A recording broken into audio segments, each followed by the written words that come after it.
Hey guys, how's everyone doing? So today we're back in War Thunder with another review, and if you enjoy this review or find its information helpful, please don't hesitate to click the like, favorite, and subscribe button, as well as commenting what you thought about this review and what you want me to do next. So without further ado, let's dive into this. So today and recently I've been using the T-34 in 1942. It's a Russian Tier 2 medium tank, and it is armed with the 76mm F-34 cannon, and it also has a backup machine gun of a 7.62mm variety DT machine gun. So it's very well armored for its tier. I really do enjoy it.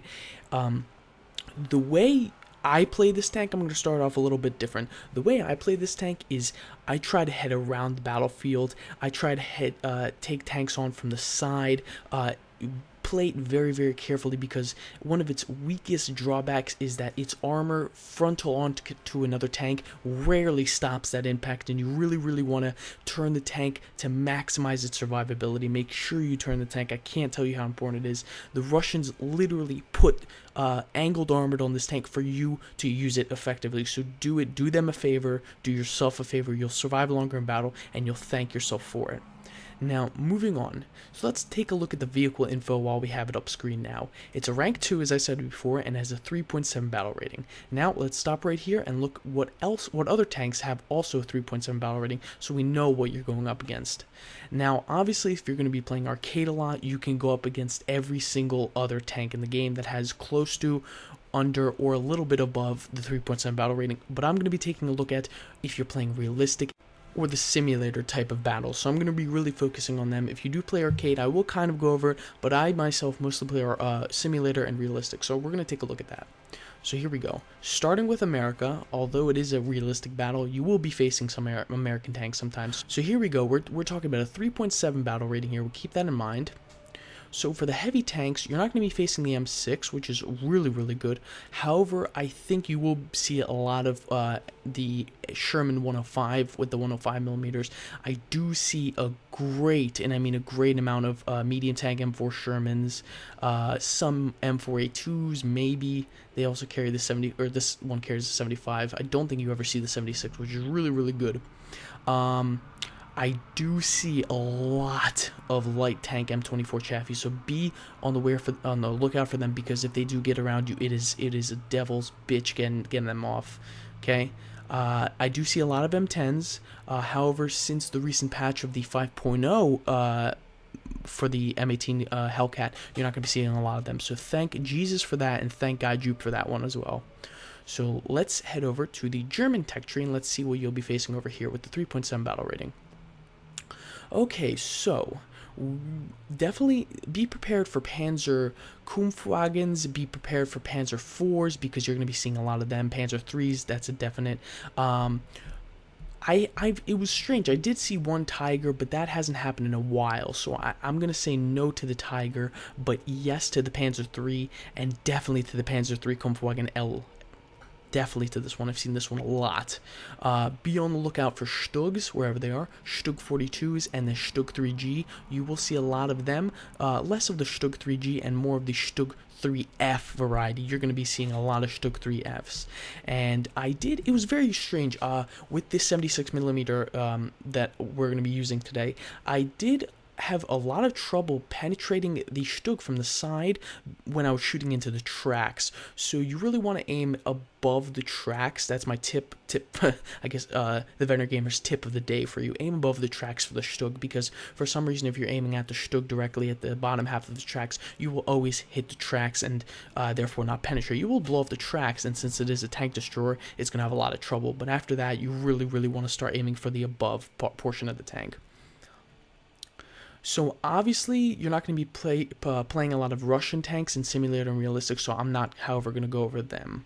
If you do want to take a look at yourself, it is a 3.7 battle rating, so keep that in mind and look around for other 3.7 battle ratings above and below.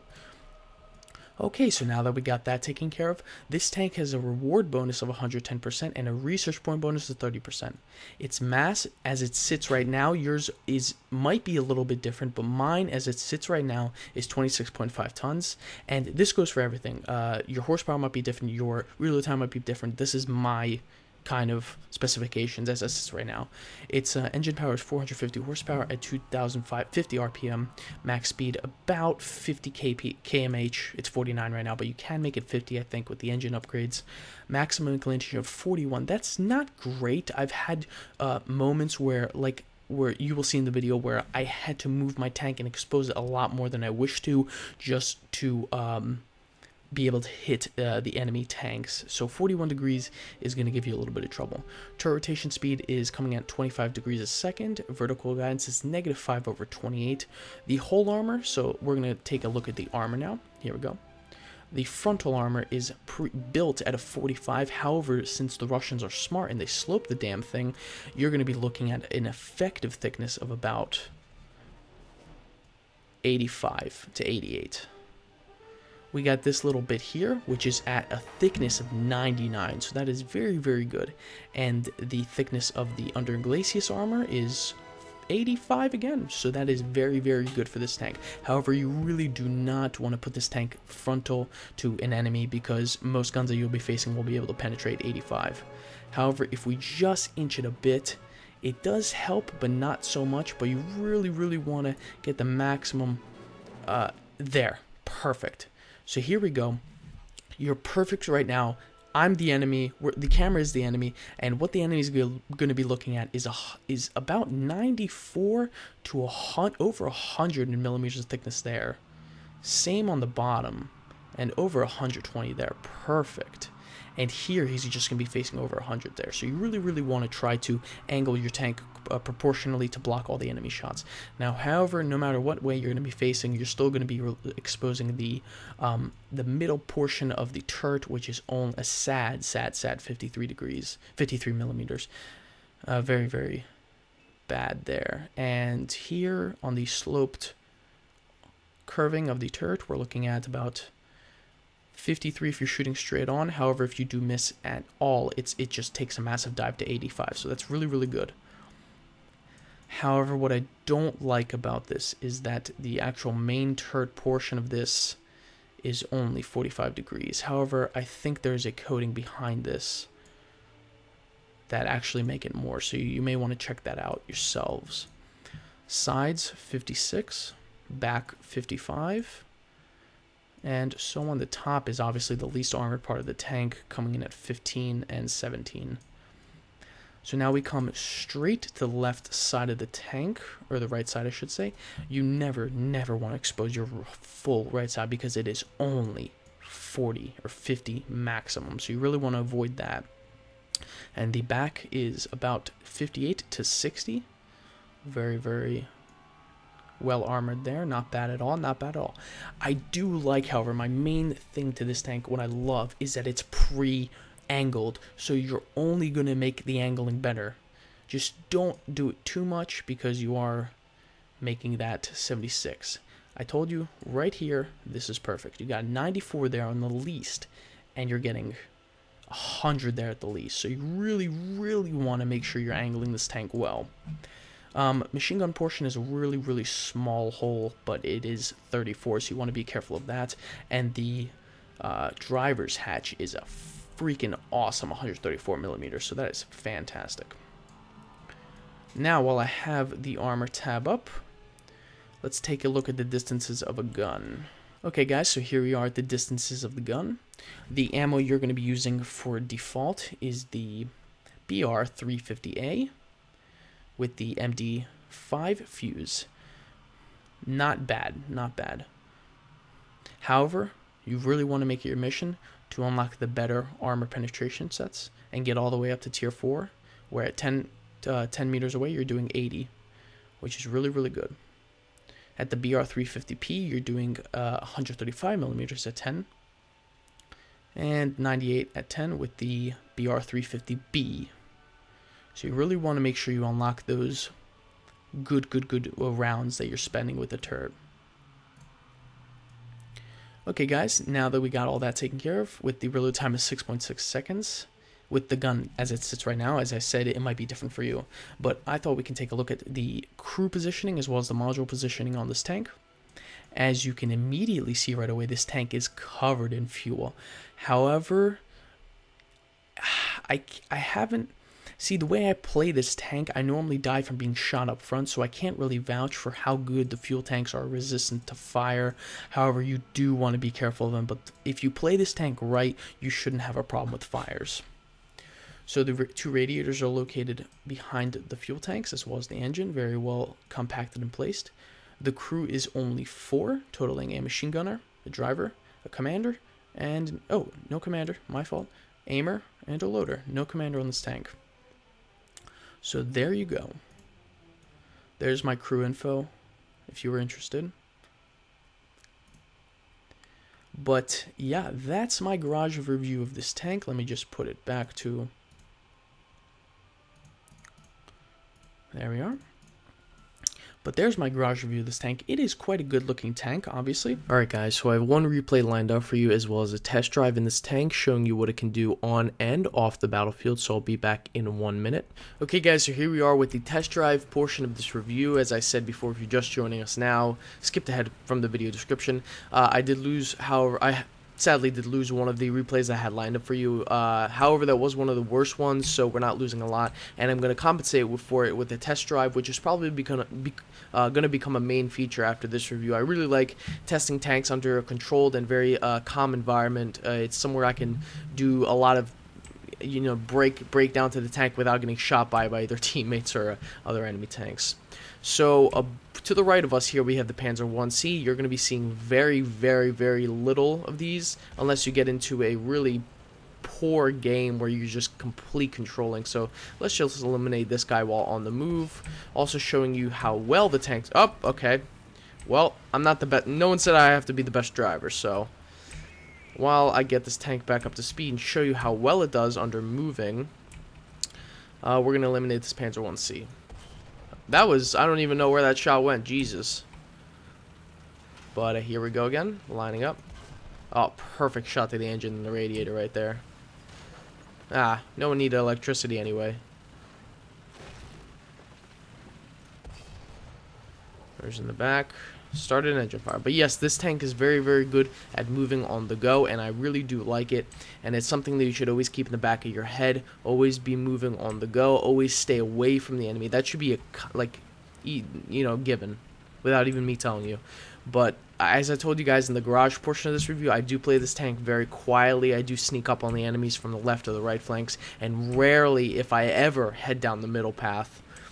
But here we have the Panzer 4C. From a distance that I would normally be firing from, unless I'm on maps like Carpathian, where I'm firing very, very little, unless I'm determined that I'm going to hit him. So obviously you're going to penetrate from the side, but let's see what happens when you try to penetrate from the front. Again, we're shooting the... Oh, I forgot the new Warthog controls. We're shooting the BR-350A shell with the MD5 fuse, which has 80 millimeters of effective penetration from 10, and it just goes down from there, from 100.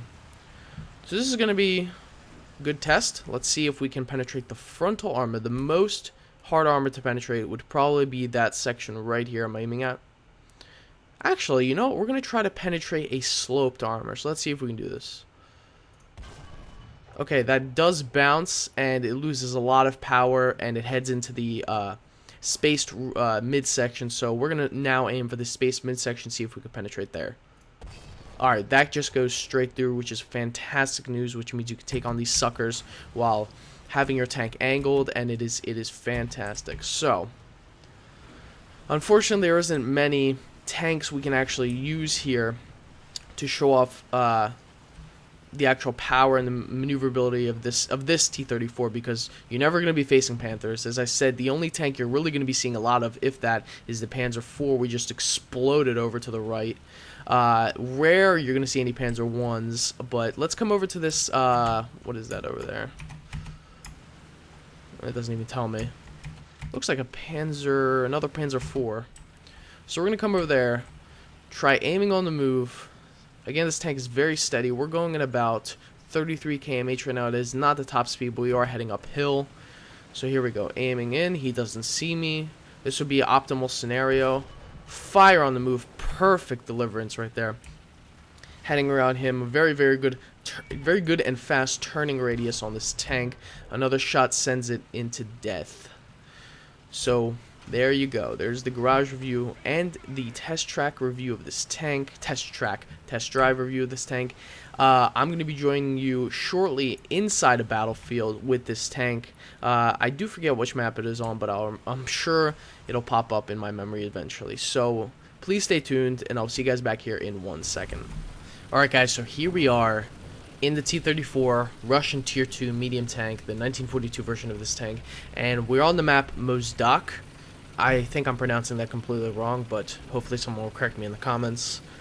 But here we are. As I said, I love to play this tank very stealthy. I love to go around the left and right flanks, rarely engaging tanks from the front. So here is me with Polish markings for some reason on the back. I forgot to take those off, I guess, from a while ago. But we do have a kind of mission order out, and the target is Ola. Yep, that's right. So here we are. I'm lining up, just looking around what's going on, trying to head around the left flank of the battlefield, trying to gauge all my targets from the side, like a good little tanker.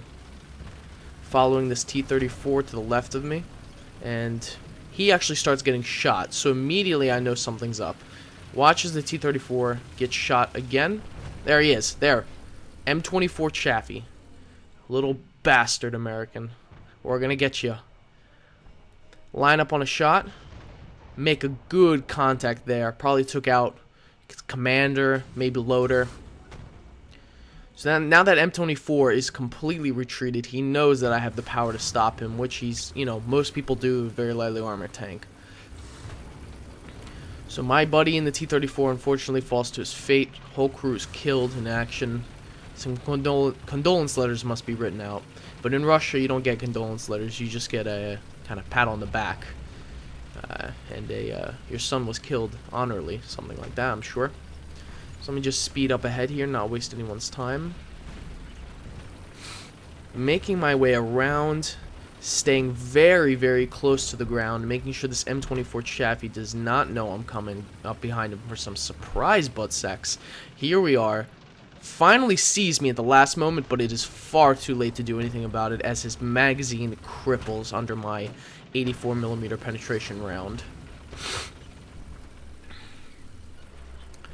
So here we go. Try to retain my excitement as I look for my next target. Obviously, when I'm playing in the game, you cannot see the red outlines of the tanks that are around. But as you can see, a Panzerwagen 4, the premium tier 3 German tank, is making its way around. I do not see him yet, unfortunately. So hopefully I spot him soon. I start lining up on a Stug, which I do see. But as I told you guys, the gun inclination is going to give you some problems. And I end up going for the Panzer 4G instead. Making a short mess of him. Lining up on the Flak Panzer when he suddenly disappears, and I switch my fire over to the Stug. I take a hit there, but it does bounce from the Stug 3 because I was angled very well. So now that I've pulled back, I can now clearly see the Panzerwagen 4 advancing. So I pull back to get the shots away from that Stug and the other Stug on the hill, and I start to engage the Panzerwagen, who has surprisingly not seen me yet. Line up on him, and ammo rack the shit out of him. That's what he gets. Sir, you need to be more aware of the battlefield around you. There's my third player kill. I'm doing very well for myself.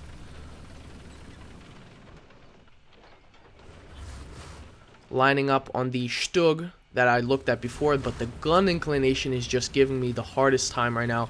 I have to expose much more of the tank than I really want to, and still I cannot get the gun down. I'm very frustrated at this point. I have to expose my whole tank while I wait for this damn Stug to expose himself yet again after he comes forward the hill. Now, I did say in my garage review that this Stug gave me a little bit of a problem. I hit him in the tracks, did minimal damage right there. I am using armor piercing, so here we go again. Another shot in the tracks again, not penetrating at all, just going in his tracks. And I do manage to blow off his tracks, which is why he's circling in that manner. Again, another track shot leaves him crippled but not out of the battle. And finally, a shot to the upper, where I was saying the upper was able to destroy him.